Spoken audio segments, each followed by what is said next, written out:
मेरे अपने चैनल जीना इसी का नाम है द गुंजन शो में स्वागत है। कैसे हैं आप? उम्मीद करती हूँ कि आप सब बहुत अच्छे होंगे। फ्रेंड्स, मैंने आपको पिछली वीडियो में बताया था कि सिया को डेंगू हुआ है। इसकी तबीयत काफ़ी ख़राब चल रही है। तो एक हफ़्ता हो गया, पिछले संडे को इसकी तबीयत ख़राब हुई थी और आज मैं संडे के दिन ये वीडियो शूट कर रही हूँ। तो वैसे इसको फ़ीवर तो नहीं है, लेकिन डॉक्टर ने कहा है कि आराम करना है। अगर ये थोड़ी भी भाग दौड़ करेगी तो फ़ीवर फिर से हो सकता है। तो पूरी कोशिश यही करनी है कि इसको फ़ीवर ना हो, लेकिन बच्चे हैं, आराम करना तो जानते ही नहीं। जहाँ थोड़ा आराम मिला तो भाग दौड़ स्टार्ट कर देते हैं। अब ये जिद कर रही थी बाहर खेलने जाने की, क्योंकि आज सुबह सुबह थोड़ी धूप निकली है और बच्चे बाहर खेल रहे हैं और डॉक्टर ने बिल्कुल मना किया है कि फ़ीवर नहीं होने देना है। इसीलिए मैंने ये वाइटल्स निकाल लिए हैं साफ़ करने के लिए, जिससे ये भी इसमें थोड़ा बिजी रहेगी और इसका मन भी चेंज हो जाएगा। वैसे भी जब मैं इस तरह के कोई छोटे मोटे काम करती हूँ तो बच्चों को अपने साथ लगा लेती हूँ।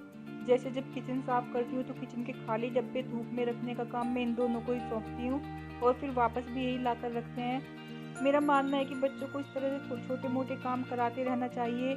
थोड़ा उनमें एक सलीका आता है काम को करने का।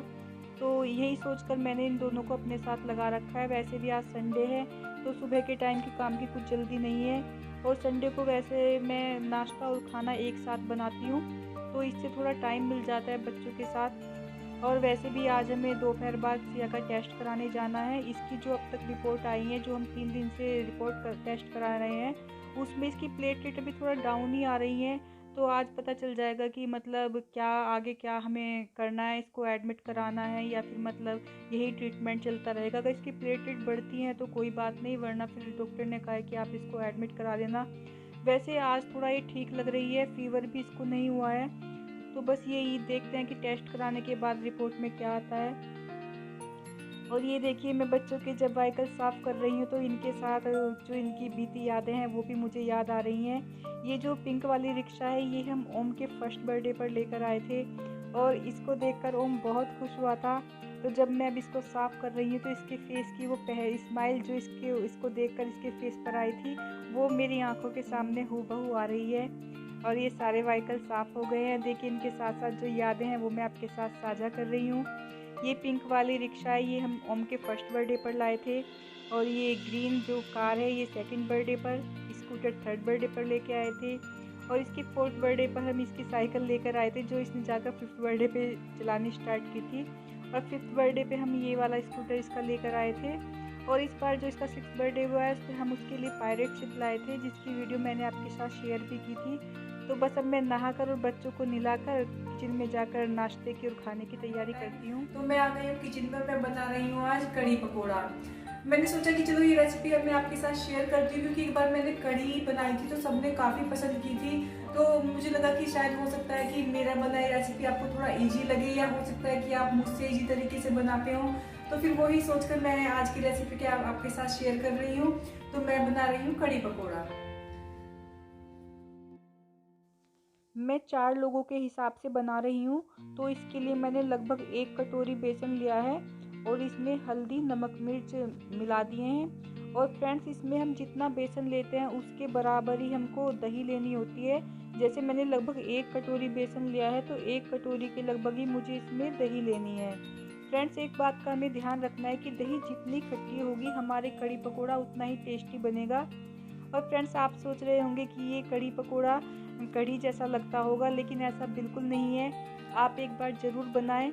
ये देखने में कढ़ी पकोड़ा कढ़ी जैसा लगता है, लेकिन कढ़ी पकोड़ा का टेस्ट कढ़ी से एकदम अलग होता है। और इसमें हम दही को मिलाकर बहुत अच्छे से मिक्स कर लेते हैं और फिर इसको पतला करने के लिए हम इसमें थोड़ा पानी मिला लेते हैं। पानी हम उतना मिला लेते हैं जैसे कि कढ़ी का पेस्ट बनता है, इसका पेस्ट भी बिल्कुल ऐसा ही बनता है। जितना हम पतला रखेंगे उतना ही पककर वो अच्छा हो जाएगा। बस हमें इस बात का ध्यान रखना है कि दही हमारी खट्टी होनी चाहिए। तो इसमें पानी को मिलाकर हम बहुत अच्छे से इसको फेंट लेते हैं। जितना ज़्यादा हम इसको फेंटते हैं, इस चीज़ का टेस्ट कढ़ी में आता है। जब आप कढ़ी पकोड़ा में इसकी कढ़ी को खाएंगी तो जितना ज़्यादा हमने इसको फेंटा है, इतनी ज़्यादा ये सॉफ्ट होती है।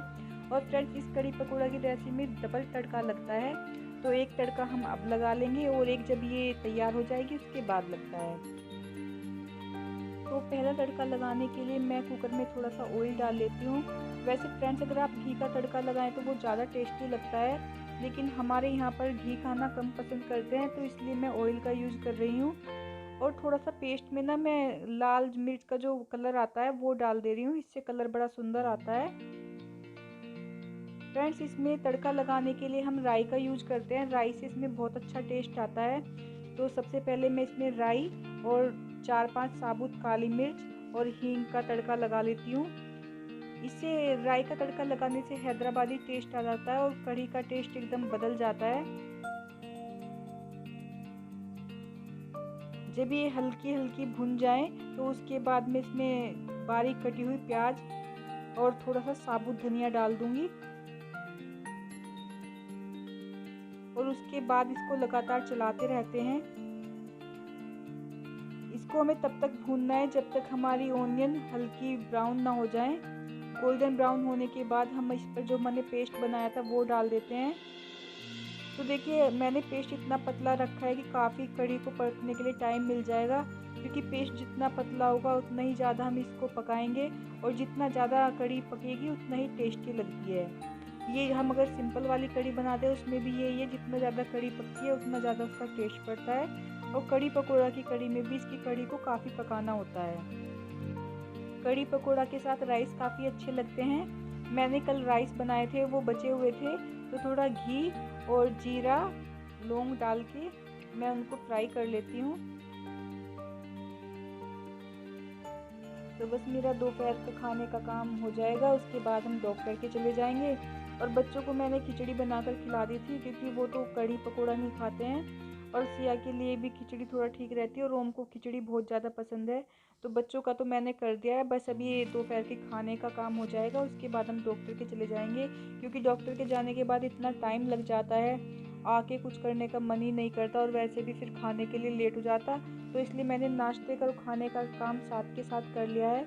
तो राइस फ्राई होने के बाद मैं इसी कढ़ाई में, कढ़ाई अभी गर्म है, तो इसमें मैं पकोड़े के लिए ऑयल डाल लेती हूँ।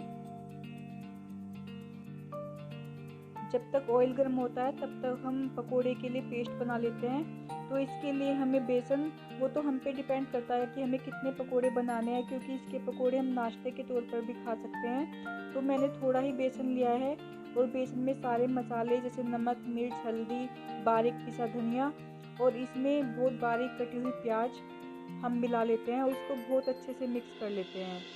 और फ्रेंड्स, जो इसका पेस्ट बनता है उसमें भी हमें दही मिलानी होती है। और ये जो इसका पेस्ट है ये हमें अपने अकॉर्डिंग ठीक रखना है, ना ज़्यादा पतला और ना ज़्यादा टाइट। अगर हम ज़्यादा पतला इसको रखेंगे तो पकोड़े ज़्यादा तेल पी लेंगे और वो अच्छे नहीं लगेंगे खाने में। और जो टाइट रखेंगे तो फिर वो ज़्यादा कड़े हो जाएंगे, टाइट हो जाएंगे। तो इसका डो हमें ऐसा रखना है कि ना ज़्यादा पतला हो और ना ज़्यादा टाइट। और इनको, इसके पकोड़े हमें सॉफ्ट बनाने के लिए हम इसमें थोड़ा सा मीठा सोडा, जिसे खाने का सोडा बोलते हैं, वो मिला लेते हैं और इसको बहुत अच्छे से फेंट लेते हैं। फ्रेंड्स, मेरे पास 2 आलू रखे हुए थे बॉईल किए हुए, तो वो भी मैंने इसमें मिला दिए हैं। ये ज़रूरी नहीं है कि आप इसमें आलू मिलाएं, ये आपकी मर्ज़ी है कि आप चाहें तो मिला भी सकते हैं, नहीं आपका मन है तो ना मिलाएं। और इसको बहुत अच्छे से फेंट लेते हैं। जितना अच्छा हम इसको फेंटेंगे, मिक्स करेंगे, उतने ही पकोड़े हमारे सॉफ्ट बनेंगे। पकोड़े जितने सॉफ्ट बनेंगे, कढ़ी पकोड़ा की रेसिपी उतनी ही टेस्टी लगती है। तो हमें ऑयल को ऐसा रखना है कि ना तो बहुत ज़्यादा गर्म हो और ना ज़्यादा ठंडा हो, बस इतना हो कि मतलब ये अच्छे से अंदर से अच्छी तरह से सिक जाएं। क्योंकि अगर ज़्यादा तेज़ हमारी गैस होगी तो उसमें क्या होगा, ऊपर से तो ये पक जाएंगे और अंदर से बेसन कच्चा रहेगा। तो इस बात का हमें ध्यान रखना है। स्टार्टिंग में गैस थोड़ा तेज़ करके बाद में थोड़ा सिम कर लेनी है और इनको डार्क गोल्डन ब्राउन होने तक हम पकाएंगे। और बीच बीच में हमें कढ़ी को चलाते रहना है, क्योंकि जो कढ़ी है हमारी ये दही की बनी हुई है। तो ये जब इसको चलाते नहीं है तो कभी कभी ना तो ऐसे दही फट सी जाती है। तो इस बात का हमें ध्यान रखना है। स्टार्टिंग में भी दही को काफ़ी फेंटना है और उसको बनाने के बाद में भी बीच बीच में हमें इसको अच्छी तरह से चलाते रहना है। तो पकोड़े देखना हमारे गोल्डन ब्राउन जब होने लगे तो हम इनको प्लेट में निकाल लेंगे और उनके ठंडा होने का वेट करेंगे। और बीच में एक पकोड़े को हम तोड़ के देख सकते हैं कि बीच में से कच्चा तो नहीं है। तो देखिए, मेरे पकोड़े तो बनकर तैयार हो गए हैं। इसी तरह से मैंने सारे पकोड़े बना लिए हैं। फ्रेंड्स बस एक बात का ध्यान रखना है कि हम इसको दोनों ही पेस्ट को, जो हमने कड़ी बनाई है उसके पेस्ट को भी और जो पकौड़ों का पेस्ट बनाया है उसे भी बहुत अच्छे से फेंट ले। जितना अच्छा हम फेंटेंगे उतना ही अच्छा टेस्ट आएगा। ये बात मैं आपसे बार बार इसलिए बोल रही हूँ कि आप सोच रहे होंगे कि जैसे सिंपल पकोड़े बनते हैं ऐसे ही लगते होंगे, लेकिन इनका जो टेस्ट होता है वो फेंटने का ही चेंज है सारा इसमें। बस सारे पकोड़े बनने ही वाले हैं, तब तक मैं आटा गूंथ लेती हूँ और उसके बाद बस कड़ी को छोंक के मैं रोटी बना के किचन का काम कंप्लीट हो जाएगा। मेरी एक फ्रेंड बोल रही थी कि तुम जब काम करती हो किचन में तो बहुत कम बर्तन यूज़ करती हो, तो मेरी कोशिश यही रहती है कि कम से कम बर्तन हो, क्योंकि बाद में बर्तन साफ भी तो हमें ही करने होते हैं। तो यही है कि इसी में मैंने अपना पेस्ट बनाया था और इसी में फिर मैंने आटा गूंथ लिया, और वैसे भी इसमें बेसन लगा हुआ था तो वो बेसन भी यूज हो गया।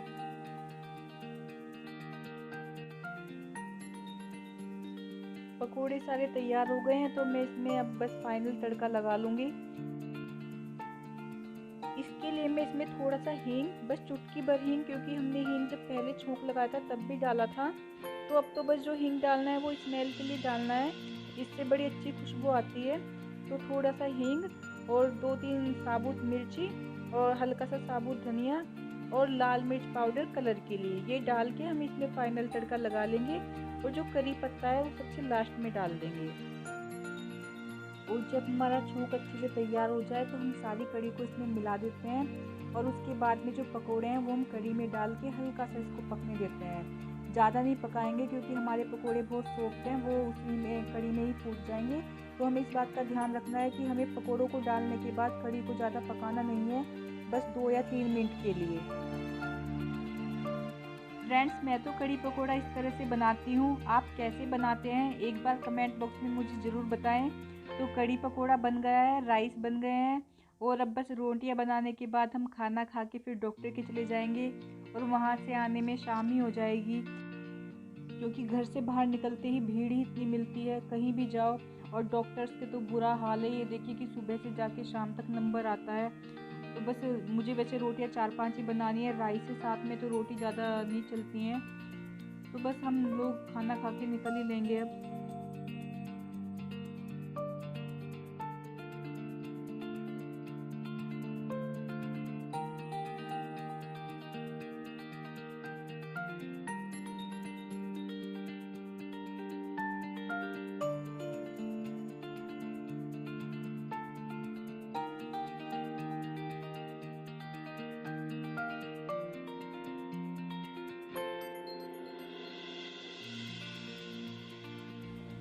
फ्रेंड्स, सिया का टेस्ट हम करा कर आ गए थे, शाम ही हो गई और ये काफ़ी परेशान सी हो रही थी, तो मैंने इसको सुला दिया और ख़ुद भी थोड़ा आराम किया, क्योंकि वहाँ पे मैं 2-3 घंटे लगे, काफ़ी थकान सी हो गई थी।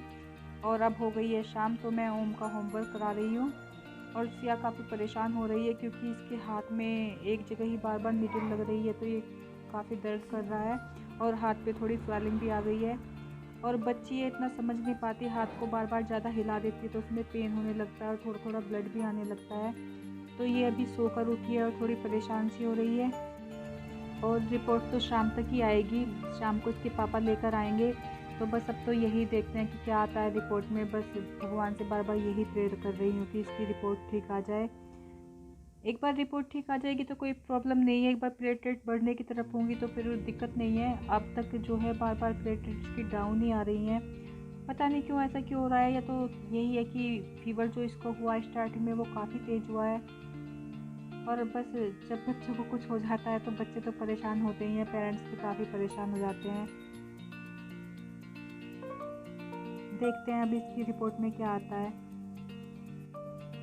और आज सिया से मिलने सिया के मामा आ रहे हैं, सिया पूरी खुश हो गई है।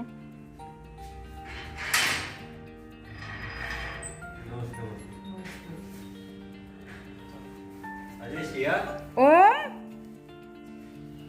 क्या करना उसे? नमस्ते। लो, आप करिए लो। आपको सिर्फ एक ही सुना था हमने भी। अच्छा, क्या चाहिए बताओ? मामा लाए हो? हाँ? मैं आपसे वो मांगी थी। क्या जब? मैंने वो मांगी थी गोल्डन वाली। क्या? गोल्डन वाला मेडल मांगा था, जिसमें क्या बनाओ? मैंने आपसे वो मांगा था गोल्डन मेडल, जिसमें वन बनाया। Golden man. गोल्डन ठीक। मेडल। मेडल, अच्छा वो वाला मैं ला दूंगा। ये कौन आया है? क्या हुआ ये? इंजेक्शन ये किसने लगाया आपके? लगा नहीं, इंजेक्शन लगा, उसमें पट्टी लगी है। पट्टी लगी है, किसने लगाई? किसने? डॉक्टर ने। क्यों? अरे इंजेक्शन लगी मामा, पट्टी लगी है। अच्छा। मामा जुकाम होने के बाद चीज मच गई थी। आपके? मेरे नहीं, सिया के मैं बीच में हो रही खुजली। अच्छा। मैं तो तार को भी होता है, गुनगुन को भी होती है क्या? खुजली। बस जब तक मैं चाय बनाने गई, बच्चे मामा के साथ पूरी मस्ती कर रहे हैं। और बच्चे नाना मामाओं के साथ पूरी मस्ती करते ही हैं, क्योंकि नाना मामा पता है डांटेंगे तो है ही नहीं, बस प्यार ही करते हैं। तो तब तक मैं चाय बना के लाई, तब तक ये मामा के साथ खेलते रहे। और सिया भी पूरी खुश हो गई है। जब से इसको पता चला था कि मामा जी आएंगे, तब से यही पूछ रही थी कब आएंगे कब आएंगे। कई बार कॉल करा चुकी है।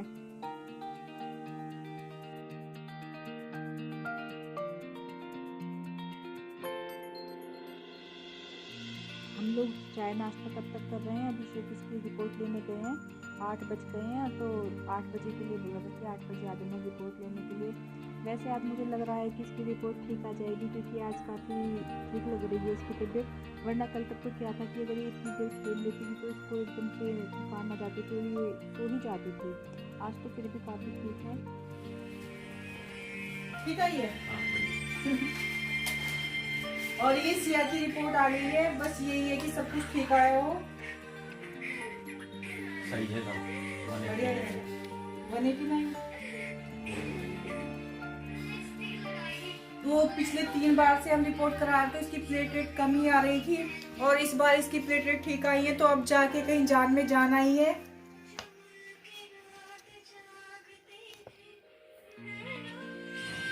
तो फ्रेंड्स, अब रिपोर्ट ठीक आई है, अब जाके कहीं थोड़ा रिलैक्स मिला है। तो मैं वीडियो को यहीं पर एंड करती हूँ। फिर मिलेंगे किसी नए वीडियो के साथ। तब तक के लिए व्यस्त रहें, मस्त रहें। Take care, bye bye.